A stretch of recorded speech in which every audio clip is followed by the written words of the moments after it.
This was hilarious to watch this happen. These people on Twitter had a meltdown over this game. So great to be back. I have missed you guys so much. I know I was gone for a little while. Yeah, it's been a while. I'm so sorry. Between the holidays, work, catching up on games, getting a new puppy, and then unfortunately getting pretty sick. It has been a lot, but I am doing well now, and I can touch more on all of that at the end. But first, we have to catch up on everything that has happened while I was gone. Well, Claire Obscure had a massive sweep at the Game Awards at the end of last year, and we also witnessed the trailer drop for the new Divinity game from Larian. We saw not one, not two, but 3 versions of Lara Croft get introduced. We learned that it is totally okay and even encouraged for devs to give feedback on how to make a character hotter, as long as it's Leon Kennedy and as long as the devs are women. A game called Code Violet came out as a PS5 exclusive. I watched DSP play this game. It was so fucking terrible. It was amazing. Why you ask? It was the so devs said they did not want PC modders to turn it into a Gooner game. Well, given the game's poor reception, I bet they wish the Gooners were here now. We also got new Fable news, and while I am still not 100% sold on this one, I will at least say the world looks very whimsical. It gives a lot of Hogwarts Legacy vibes. 2 medieval games, Knights Path. I think that I think Fable came out like with that gameplay trailer. I think it was a lot better than I had expected. It was a lot better. And 1348 X Photo both dropped trailers, and these 2 games pretty much perfectly sum up the state of the discourse in the industry right now. And then, finally, there's Highguard, which launched and managed to break almost 100,000 concurrent players. Unfortunately, it has now lost about 90% of those players and is sitting at like 20,000 mostly negative reviews on Steam. And while everyone is mad at Jeff Keighley for promoting this game, I am more concerned about Jeff himself. He was the sole marketer for this game. Basically the only one. What do they have on him?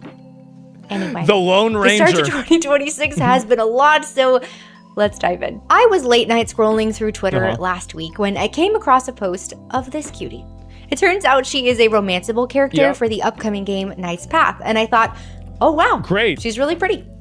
That was it. That was my whole thought. And I was about to keep scrolling, but then I remembered, that's not allowed. Not around here, partner. Not around here. Like clockwork, I checked the replies, and there it is. Gooner bait. No modern stuff, but she's clearly wearing makeup that didn't exist in the time your game is set. Having a gay character would be more realistic than having her have lipstick. You know, mascara wasn't invented until 1830. I thought this game was supposed to be about realism. Bro, like, it's just... What are y'all talking about? And I just have to ask, what is this? Have we really fallen this far? This game's going to be a new home for incels. Have we gotten so used to unattractive female characters that look like they were generated... Looks like a sex doll or a 21st century cosplayer, not a real human being from before the modern times? Right, okay. ...by an AI trained on solely mugshots, that now a woman with a normal... pretty face is considered gooner bait. I would like to add, it is literally just her face. That's right. Yeah, you don't even know what her body looks like. Well, do you want to know the reason why people were angry about this? Is because it's a bunch of fat women sitting there that see a pretty attractive girl, and it makes them mad. That's the reason why. As soon as you understand that, basically, I think, this is my opinion, that the entire push of making characters unattractive in video games is just women trying to not see characters that make them feel bad. I think that's literally it. That's the entire thing. Picture is from the neck up. She is just standing there, minding her own business prettily, and the horny police say straight to jail. But honestly, I was so proud of the devs for sticking to their guns amid the backlash. This art direction came directly from a poll that they had run previously with their audience, and they followed through wholeheartedly. But then came the thing that really set people off. Someone asked if there would be representation in the game. And the devs did the unthinkable. And I realized in that moment that it would not have mattered how they said it. Care about gaming and fun, not modern agendas. These people, like, bro, they were so mad over this. And you know what's really funny about this? The game did so well, too. It's already gotten over like 100,000, 200,000 wish lists. Or what exactly it was that they said. The problem was always going to be that they said And look at his profile picture. And this guy's you know what? He's memeing anyway. Good for them. Because if this industry is going to course correct, we need devs who can say no without fear. The pendulum... Yeah, exactly. Like, I mean, if you want to have gay shit in your game, do it. If you don't want to have gay shit in your game, don't do it.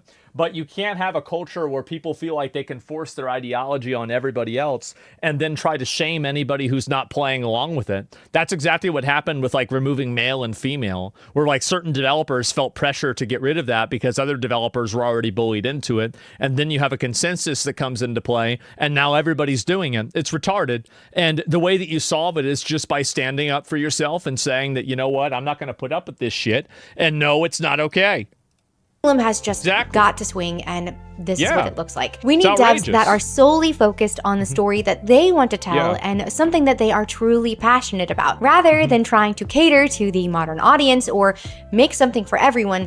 We need devs who aren't bending over to appease journalists or loud Twitter activists, devs who are not using their Steam page solely as a LinkedIn diversity statement. Knight's Path is a game that knows exactly who it's for. Good way to say it. And it is building for them. And it turns out it's a guy game. Yeah, I'm sorry, but like any game where they say this is the romanceable character and it's a hot blonde, that's a game for guys. It is. For sure. Actually, a lot of gamers, because they are already at 200,000 wish lists, including me. And you may or may not hear my voice in there. I know it was 100 or 200. Releases. Now, if Knight's Path isn't your thing, that is totally fine. You do have options. You could check out 1348X Photo, where you play as an angry lesbian knight with a bowl cut on a revenge quest across medieval Italy. And I do. Of course. To say this genuinely, that is one of the most unique, yet also not unique pitches I have heard in a long time. Yeah, I've seen too many like look like Bella Ramsey? I don't know. The game also features Jennifer English, though, who I love so much, and I think she is so talented. But I will be honest with you, you know how I feel about my female characters, and when I saw the trailer, my thought was simply, I am not sure who is, but I certainly am not the target audience for this, and I clicked off. And apparently, nobody wants to play as scuffed Joan of Arc. It's ridiculous. When the X-Photo devs saw everything happening with Knight's Path, they could not do the same. They hopped into the discourse with a snarky modern agenda tweet of, "Don't forget to wishlist and note the release on your modern agenda." Wait, what? Their own, and journalists immediately materialized to defend them. Here is what is so funny to me. What? If you are confident in your game and your audience, why say anything at all? What? Well, apparently they can dish it out but not take it, because they have now closed their Steam discussion boards. Very knight-like, very chivalrous. Oh my god. It's almost as if all the people on Twitter that are botting likes and that are basically agreeing with each other don't actually play video games. Imagine that. And speaking of double standards, we have to talk about the GOAT himself, Mr. Leon Kennedy. I will admit, even though I am so excited for the game, I am way too much of a baby to play Requiem when it comes out, so I will have to watch my husband play through it first. But we recently learned that during RE9 development, a lot of the female devs had input on making sure Leon stayed hot, and they were getting very detailed about it, like the wrinkles on his neck detailed. You know what? I respect it. The response from everyone has also been great. Joking about it, celebrating it. Yes, give us more hot Uncle Leon. But here is where I do start to spiral a little bit. We just went through this whole thing with Knight's Path. A female character shows up with a nice face, and suddenly it is incel chud bait. But for some reason, the same energy does not exist for Leon and his carefully workshopped neck wrinkles. Because it's completely done by women. That's the reason why. It's women that are doing this. Women loved, there's nothing that women hate more than women that are more attractive than they are. Oh, let me tell you something. Oh my God. This is why I've said this many times, that every single time that, a group of girls gets together and they decide who's the most attractive and the most beautiful out of all of you, they will all collectively agree to make the fattest, ugliest girl the most attractive and the prettiest out of all of them. And the reason why isn't because they believe it, it's because they don't believe it. It's because they know that they can do that and there will be no threat to them at all. That's the real reason. Yep.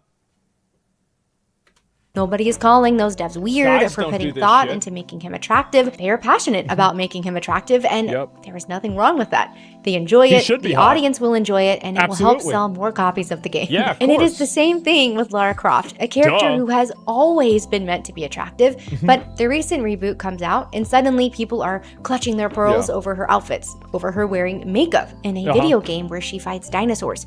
Supposed to make Why her does she hot. need mascara to explore a tomb? Yeah. I don't know. Why does Leon need neck wrinkles to fight zombies? Yep. Why does anyone need to look good doing anything? It is a video game. It is for fun, escape, and enjoyment. Is he Rules for stupid? thee, You have but different not ideas? for Yeah, thee, true. I guess. Okay, True. let's talk about Highguard, which is truly one of the games of all time. So, like I mentioned, it launched with Well, this almost game had the same problem. Like, all these games have these same problems every single time. Is that they make like this is like an infection inside of American gaming media. It is.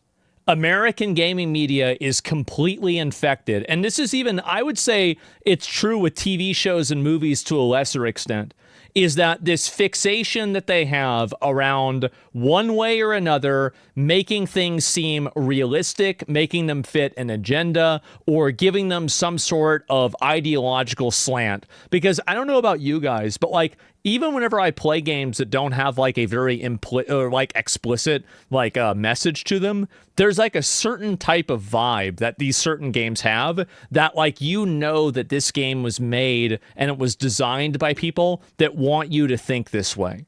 Like, am I crazy for thinking that?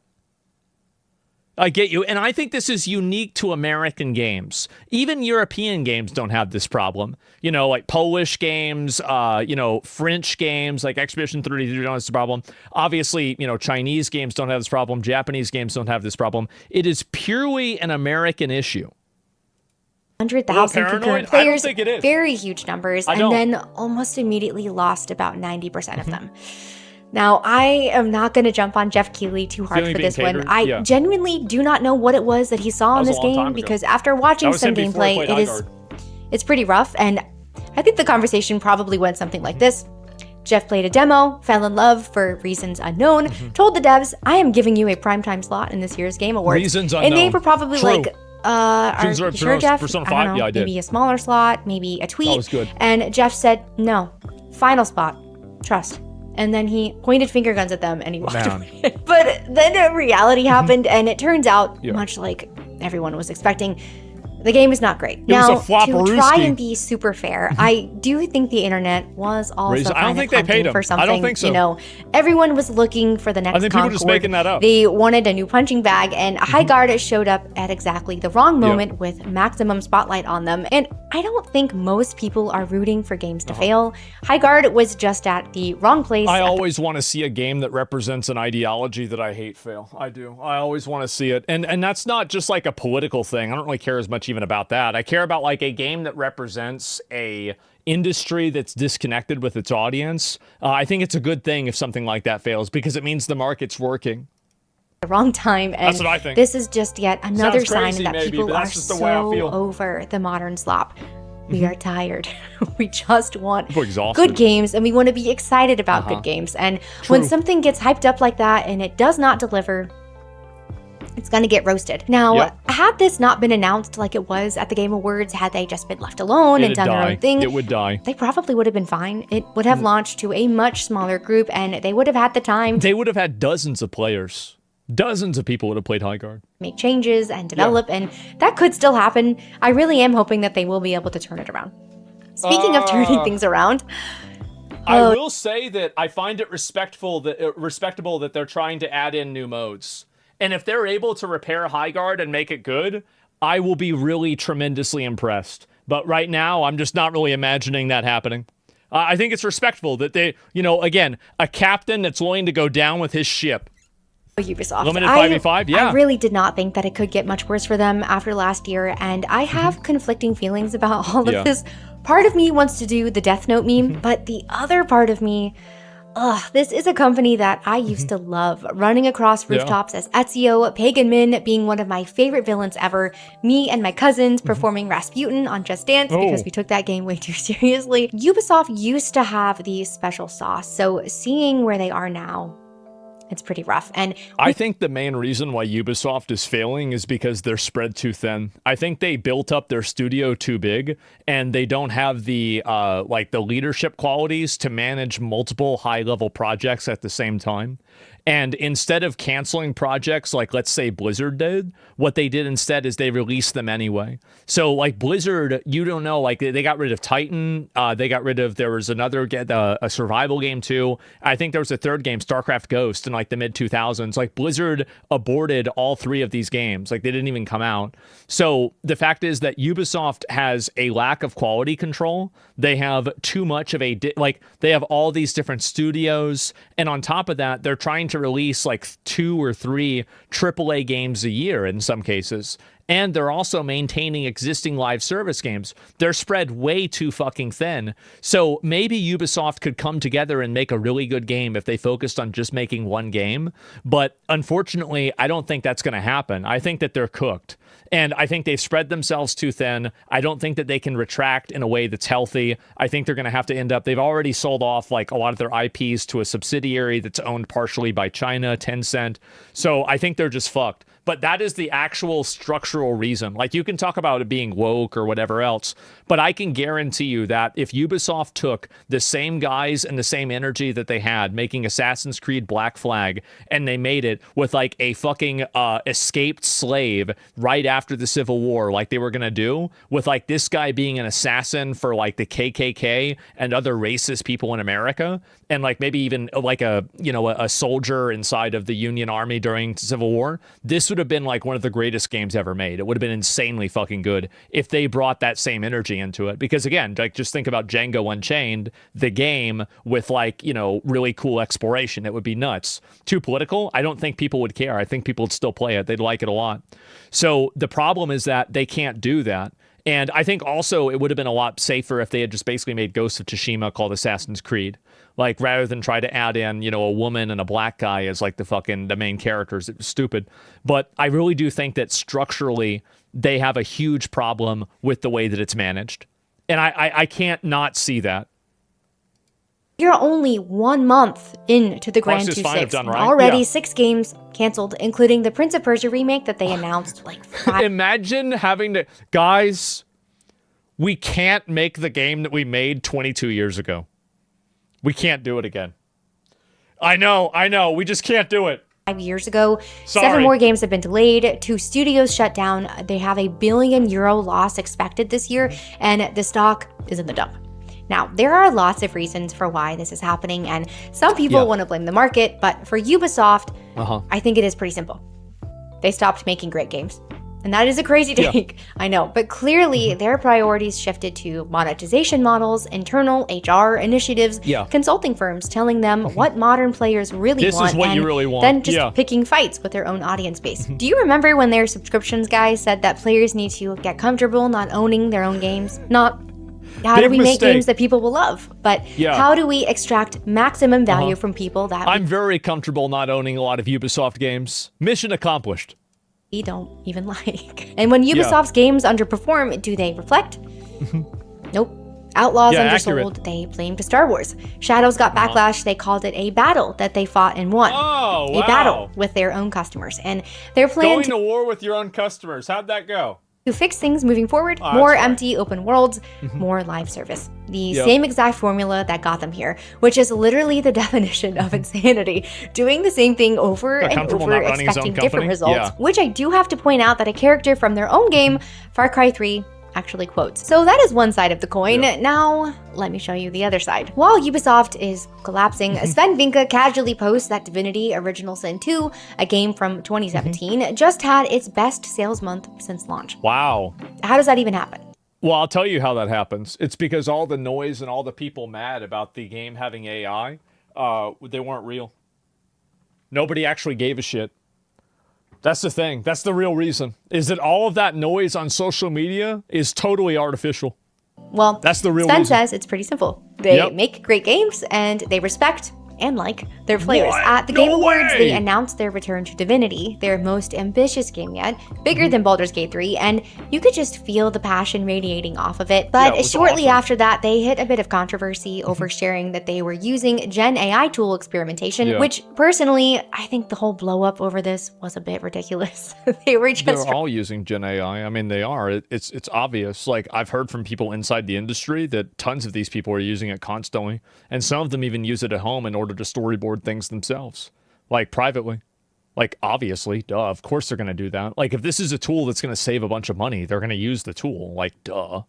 Trying to be transparent about their creative process, but anyway, with all of that, what did they do when they were hit with that backlash? Did they gaslight everyone? Did they call it a battle? Nope. No, they held just a to Reddit people. town hall with Sven, the art team, the writers answering questions directly. Uh-huh. It is clear that they have a lot of passion and love for what they do and for their audience. Look no further than all of the free content that they released the past 2 years for Baldur's Gate. And after 20 million copies and all of those awards, after a they are single-player still game. indie. That's they crazy. even chose to walk away from the Baldur's Gate franchise for now, which would have been a guaranteed money printer for them because they wanted to work on something they were more passionate about and deliver the most amount of value for their fans. Same industry, but completely opposite results. I think it really does come down to two questions. Do you like the game you were working on? Yeah. And do you like the people you were making it for? Because when the answer to both is yes, you get Larian. When the answer to both is no, You get Ubisoft. you get Ubisoft. That's Side right. note, I did finally How did I play know DOS that? 2 over the holidays. I was one of those post-spike sales. No, I'm gonna be honest. Like, that's definitely the case. It is. Like, I feel like really, and this is what's happened with a lot of these studios, is that, like, I hear these game developers and, like, regularly saying things that are, like, patronizing towards groups of people that play video games. And it's like, don't you know these people are, like, the main audience? Like, these are the main people playing video games. Who the fuck else do you think is playing video games? Got to me. What can I say? And the whole time I was playing, I crazy. kept saying, this reminds me of Baldur's Gate 3. So if you are into CRPGs, I highly recommend it. It is a very well done game. Whew, okay, and that was a lot. But if you made it to the end of this video, thank you so much for being here. Like I said at the start, it has been a while, but you know what they say. Absence makes the heart grow fonder. Man. So hopefully that is true for you too. Hopefully you missed me at least a little bit. It was a really busy couple of months though. I had family stuff, holidays, work. I finally did get to play Dispatch though. I beat DOS 2, which took a lot longer than I expected. I don't but even want to hear just it. getting to sit down I don't and wanna get hear that lost for in a a good second. game again, it felt really great. Something that didn't feel great was watching Stranger Things Season 5 and realizing that I would never get that time back. I also got a new puppy Dispatch who was wins. very Shut the cute fuck and very up. chaotic, and then It's a nice dog. I got sick for like 2 weeks straight, but I am back now and I'm feeling much better, and I am super excited for for everything her. 2026 has in store. So thank you so much for watching. Thank you for sticking with me, and I'll see you in the next one.